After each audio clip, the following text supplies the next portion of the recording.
গোপালগঞ্জের কাশিয়ানীতে সড়ক ও ব্রিজ নির্মাণের কাজ শেষ না করে প্রকল্প কর্মকর্তা এবং ঠিকাদারের বিরুদ্ধে টাকা আত্মসাতের অভিযোগ পেয়েছে দুর্নীতি দমন কমিশন দুদক।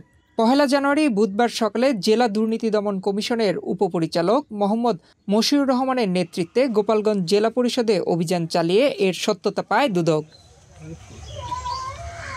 ২০১৪-১৫ অর্থবছরে কাশিয়ানী উপজেলার ওরাকান্দি ইউনিয়নের মাইজকান্দি থেকে আরোয়াকান্দি গ্রাম পর্যন্ত প্রায় ৩ কিলোমিটার HBB সড়ক ও খালের ওপর ৩টি ব্রিজ নির্মাণ কাজ হাতে নেয় গোপালগঞ্জ জেলা পরিষদ।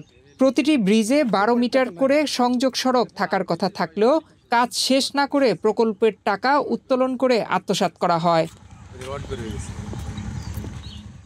ঠিকাদার ৩টি ব্রিজ করলেও সংযোগ সড়ক নির্মাণ না করায় বিগত ৯ বছর ধরে জনগণকে ভোগান্তি পোহাতে হয়। এসে দেখলাম যে ৮৫ লাখ টাকার উপরে বিল পরিশোধ করা হয়েছে এবং অ্যাপ্রুভ সড়কেরও বিল পরিশোধ করা হয়েছে, কিন্তু অ্যাপ্রুভ সড়ক নাই।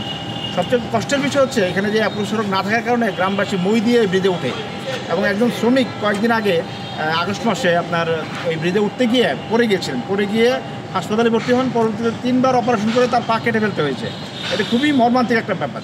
এই যে ঘটনাটা, একজন গ্রামবাসীরা এখানে কষ্ট পাচ্ছে এবং এখানে পা কেটে ফেলছে। গত সপ্তাহে নাকি ছেলে পড়ে গেছে, বাচ্চা ছেলে পড়ে গেছিলো। এইভাবে মানুষের দুর্ভোগ হচ্ছে। এগুলোর জন্য দায়ী হচ্ছে এক ধরনের সরকারি কর্মকর্তা এবং ঠিকাদার। এই ধরনের কাজ যেন ভবিষ্যতে না ঘটে আমরা এই ধরনের অভিযান চালাচ্ছি এবং আজকে এখনই আমরা হেড অফিসে জানাচ্ছি। হেড অফিস থেকে যে নির্দেশনা দিবে আমরা মামলা রুজু সহ আইনগত পদক্ষেপ গ্রহণ করব, যাতে করে ভবিষ্যতে গোপালগঞ্জে এই ধরনের কোনো ঘটনা না ঘটতে পারে। কাজের মূল ঠিকাদার ছিলেন হাবিবুর রহমান, কিন্তু কাজটি করেছেন আওয়ামী লীগ নেতা সাইফুল ইসলাম। যেহেতু আওয়ামী লীগের আমল ছিল, তাই সাইফুল ইসলাম অস্ত্রের ভয় দেখিয়ে কাজ সম্পূর্ণ হওয়ার আগে বিলটি পাশ করিয়ে নেন। নয়ন বিশ্বাস, বাংলাদেশ প্রতিদিন।